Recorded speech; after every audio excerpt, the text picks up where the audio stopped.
জল হয়ে গেল গো। গিন্নি, আমাকে কিছু একটা করতেই হবে বুঝলে। মন্ত্রী মশাই দিন রাত আমার পিছনে লেগে আছে। আরে কি হয়েছেটা কি? উনি বলছেন উনি নাকি কৃষ্ণনগরের সবচেয়ে জনপ্রিয়, তাই ওনার কাছে নববর্ষের হাল খাতায় সবচেয়ে বেশি নিমন্ত্রণ আসে। হাল খাতার নিমন্ত্রণ দিয়ে কি জনপ্রিয়তা বিচার করা যায় নাকি? কে কাকে একটা চিঠি পাঠালো আর সে মহান হয়ে গেল? ঠিক বলেছ গিন্নি, চিঠিতেই কাপ করো।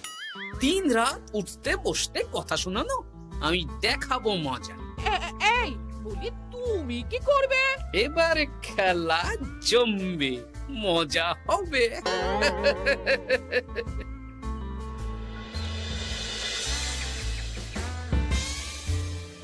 কাজ হয়ে যাবে তো? হ্যাঁ হ্যাঁ, হয়ে যাবে গোপাল দাদা, কোনো চিন্তা করো না।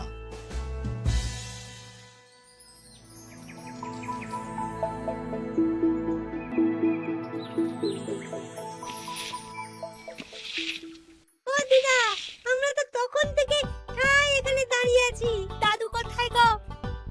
তোদের দাদু আসছে আসছে, বলি এক্ষুনি চলে আসবে। হ্যাঁ, এই তো চলে এসেছি। বলো দাদু, এত সকাল সকাল তুমি আমাদের ডাকলে? এই নে, এই নিমন্ত্রণ পত্রগুলো মন্ত্রীকে দিয়ে আয়, আর বলবি যেমন বলছি তেমন কর, কোনো বাড়তি কথা বলবি না। মন্ত্রী মশাই আমাকে অনেক অপমান করার চেষ্টা করেছে, এবার আমিও মজা দেখাচ্ছি। হ্যাঁ, ঠিক আছে দাদু, তুমি যেমন বলছো আমরা তেমনই করছি। চল তাহলে মন্ত্রী মশাইয়ের বাড়ির দিকে যাই।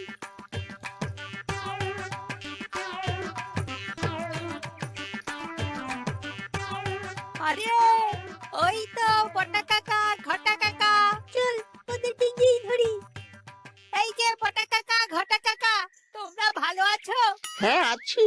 তা তোদের জন্য কি লাভ? না, লাভ লোকসান নেই, আমরা তো উপকার করতে এলাম। উপকার? তোমরা হলে মন্ত্রী মশাইয়ের খাস লোক, তাই ভাবছি কথাটা তোমাদের বলবো না মন্ত্রী মশাইয়ের কাছে সরাসরি গিয়ে বলবো। কি কথা? কয়েকটা লোক এসে মন্ত্রী মশাইকে খুঁজছিলেন, আমাদের জিজ্ঞেস করলেন মন্ত্রী মশাইকে আমরা চিনি নাকি। তা তোরা কি বললি? বললাম চিনি। ওনারা এই চিঠিগুলো আমাদের হাতে ধরিয়ে দিলেন, তারপর বললেন ওই পুজংপুর গ্রামে 15টা দোকানে পয়লা বৈশাখে মন্ত্রী মশাইয়ের নিমন্ত্রণ আছে। আচ্ছা তাই বুঝি? দে দে, আমরা এই চিঠিগুলো দিয়ে আসছি, তোরা বাড়ি যা। বেশ, গেলাম তাহলে। বলিস কিরে বটা ঘটা, ভুজংপুর? হ্যাঁ এই দেখুন না, রং বেরঙের নিমন্ত্রণ পত্র। বাবা, জন্মে ভুজংপুরের নামই শুনিনি, যাওয়া তো দূরের কথা, তাও আমাকে পয়লা বৈশাখে নিমন্ত্রণ করেছে। তার মানে আপনি কত জনপ্রিয় ভাবতে পারছেন? হ্যাঁ, অতুলনীয়, অভাবনীয় জনপ্রিয়তা। এই আনন্দে আমাদের কিছু খাওয়ান। এখন কি খাওয়াবো? নববর্ষের দিন তো অনেক মিষ্টি পাবো, সেদিনকে প্রাণ ভরে খাস। বেশ, আপনি তাহলে চটপট নিমন্ত্রণ পত্রগুলো দেখে নিন। কি মন্ত্রী এখনো এলো না যে? হয়তো উনি খুব ব্যস্ত। যাই হোক, শোনো গোপাল, তোমাদের তো আগেই বলেছি এবছর রাজবাড়িতেও নববর্ষের দিন লক্ষ্মী গণেশ পুজো হবে। হ্যাঁ মহারাজ, তা তো বলেছেন। তা তোমাকে একটা দায়িত্ব দিতে চাই। বলুন মহারাজ, কি দায়িত্ব? তুমি মৃৎশিল্পী ভাইয়ের সাথে দেখা করে একবার খোঁজ নিয়ে আসবে প্রতিমা বানানোর কাজ কত দূর হল। আচ্ছা মহারাজ, হে আর এমন কি কাজ, আমি আজকেই খবর নিয়ে নেব। ক্ষমা করবেন মহারাজ, আজ রাজসভায় আসতে একটু দেরি হয়ে গেল। কেন আজ হঠাৎ করে দেরি কেন? কি হয়েছিল তোমার? জ্বর, বমি না পেটের ব্যামো? জনপ্রিয়তা মহারাজ, আমার জনপ্রিয়তা দিনের পর দিন বেড়েই চলেছে। ভুজংপুর রাজ্যের 15টা দোকান থেকে আমি হালখাতা নিমন্ত্রণ পেয়েছি, ভাবা যায়? বাবা, ওই রাজ্যে যাওয়া তো দূর, নামও কোনোদিন শুনিনি। কুচুমপুর? এ 200 মাইল দূরের রাজ্য, চিঠিগুলোতে বিশদে ঠিকানা লেখা আছে। বাবা, বিশাল ব্যাপার তো। তা গোপাল, তুমি কতগুলো নিমন্ত্রণ পেলে? আমি পেয়েছি, বেশ কিছু পেয়েছি মন্ত্রী মশাই। দেখবো নববর্ষের দিন দেখবো তুমি কতগুলো নিমন্ত্রণ পেয়েছো। আমি এই রাজ্য ভিন রাজ্য সব জায়গায় যাব, হালখাতায় অগ্রিম দেব আর মিষ্টি খাবো। বেশ, ঠিক আছে।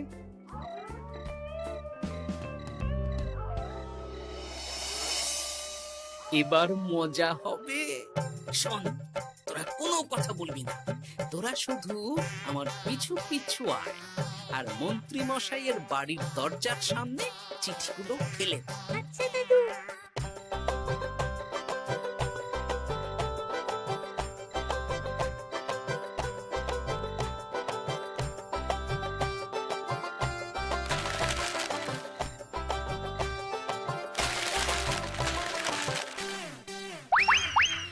বল এবার তোমার দিকে। ঠিক বলেছিস। মন্ত্রী মশাই উঠতে বসতে অনেক অপমান করেছেন, ওনার জনপ্রিয়তা বেশি, তাই ওনার অহংকার। অহংকারে মাটিতে পা পড়ছিল না, তাই না দাদু? একদম তাই। শোন, কালকে দুপুর বেলাও চুপি চুপি আসবো, কেমন?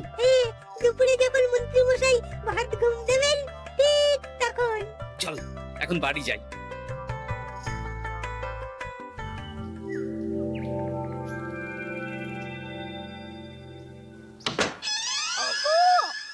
দেখে যাও গো।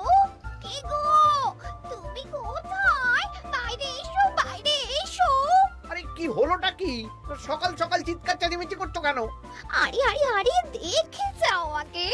আমাদের বাড়ির সামনে কত চিঠি, হাজার হাজার হাজার চিঠি।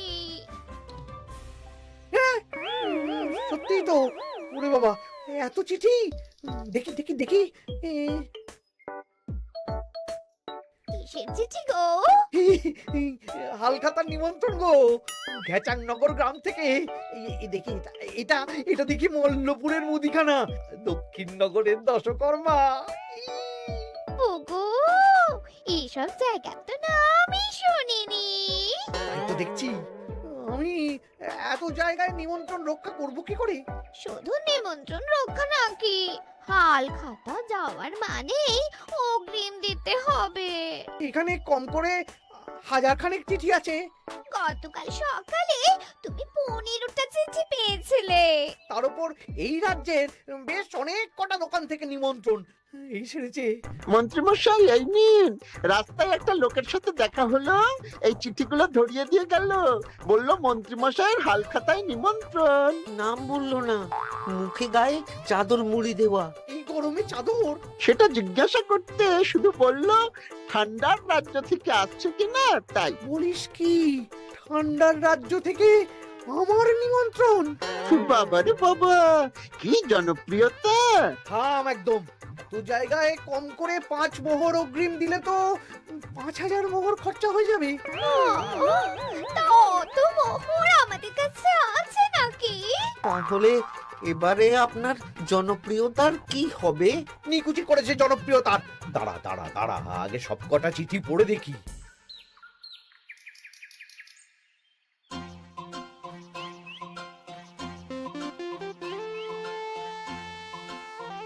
আরে এই তো পটো ভাই, তোমার বাড়িতে যাচ্ছিলাম।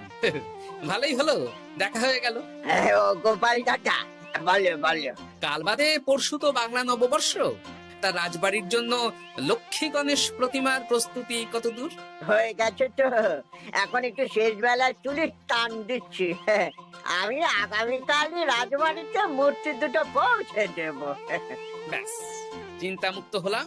আমি মহারাজকে জানিয়ে দেবো। হ্যাঁ আচ্ছা।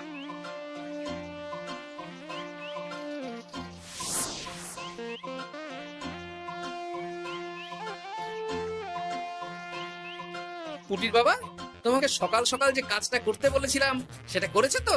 হ্যাঁ গোপাল দাদা, সব চিঠি বটা ঘটার হাতেই ধরিয়ে দিয়েছি। তা তোমাকে চিনতে পারেনি তো? না না, চিনবে কিভাবে? আমি তো চাদর মুড়ি দিয়ে দেখা করেছি। এই চাদরটা? হ্যাঁ। তাহলে এটা এখনো গায়ে দিয়ে মুখ খুলে ঘুরছো কেন? হ্যাঁ, এক্ষুনি খোলো খোলো খোলো। ঠিক বলেছো। দুপুর বেলা অনেক কাজ আছে। কি কাজ? শোনো। আচ্ছা। কি মুশকিল, এখন এতগুলো চিঠি আমাকে একা পড়তে হবে। তুমি তাহলে এখানেই বসে থাকো, বুঝলে? খাও দাও আর চিঠি পড়ো। নববর্ষে আবার সব জায়গায় নিমন্ত্রণ রক্ষা করতে যেতে হবে তো। আরে ও কি জ্বালা। আমরা তাহলে এখন আসি। হ্যাঁ, ভাগ ভাগ।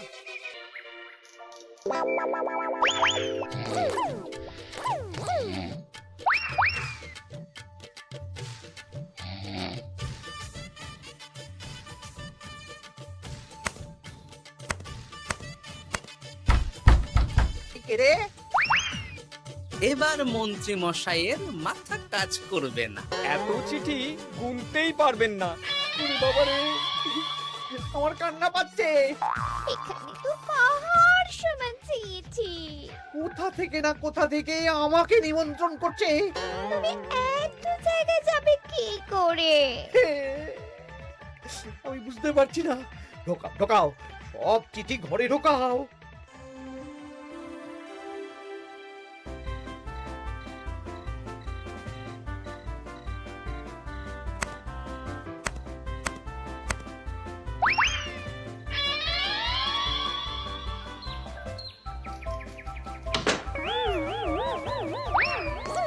ওগো, রাতে আবার চিঠি এসেছে।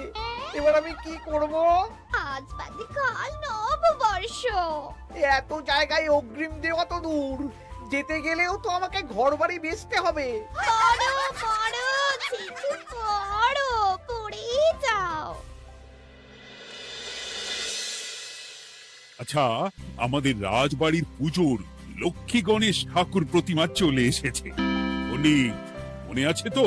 হ্যাঁ মহারাজ, মনে আছে। আগামীকাল সকাল সকাল পুজো করব। কিন্তু মন্ত্রী যে এলো না এখনো। উনি এত নিমন্ত্রণ পেয়েছেন যে পড়ার সময় পাচ্ছেন না মহারাজ। রাজসভায় আসতে পারলে হয়। বাবা বাবা বাবা, এত নিমন্ত্রণ! আমিও লোক মুখে শুনলাম উনি নাকি হাজার হাজার নিমন্ত্রণ পাচ্ছেন। দিন রাত বস্তা বস্তা নিমন্ত্রণের চিঠি আসে। বাবা বাবা, এ তো আজব ব্যাপার।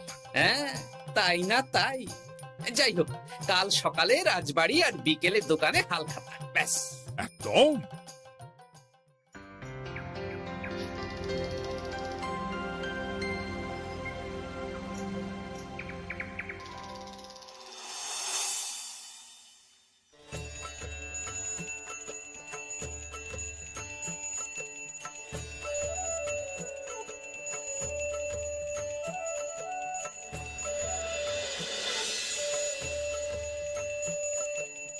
শুভ নববর্ষ মহারাজ। শুভ নববর্ষ। দেখো দেখো, আরতি দেখো। পুজো হয়ে গেলে সবাই মিষ্টি মুখ করে তবে যেও কিন্তু। নিশ্চয়ই নিশ্চয়ই মহারাজ। আজ তো পেটে মিষ্টির বৃষ্টি হবে। হ্যাঁ, শুধু মন্ত্রীটা এলো না। উনি এখনো চিঠি পড়ছেন, থুরি গুনছেন।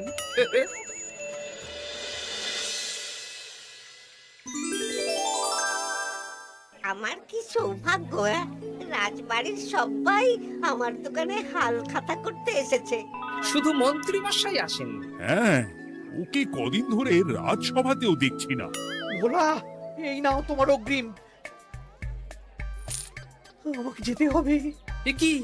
এ কিরকম হালখাতা রক্ষা মন্ত্রী মশাই? শুভ নববর্ষ বলুন, আমরা সবাই এখানে আছি। সবার সাথে কথা বলুন। হ্যাঁ, এ তো অভদ্রতা। তুমি দাঁড়াও। ও মহারাজ, আমাকে ছেড়ে দিন। আমার মাথা কাজ করছে না মহারাজ। কত হাজার যে নিমন্ত্রণ পেয়েছি, ঠিক ঠিকানা নেই। তা সব নিমন্ত্রণ রক্ষা করতে পারবে তো মন্ত্রী? না না না, অত সম্ভব নাকি?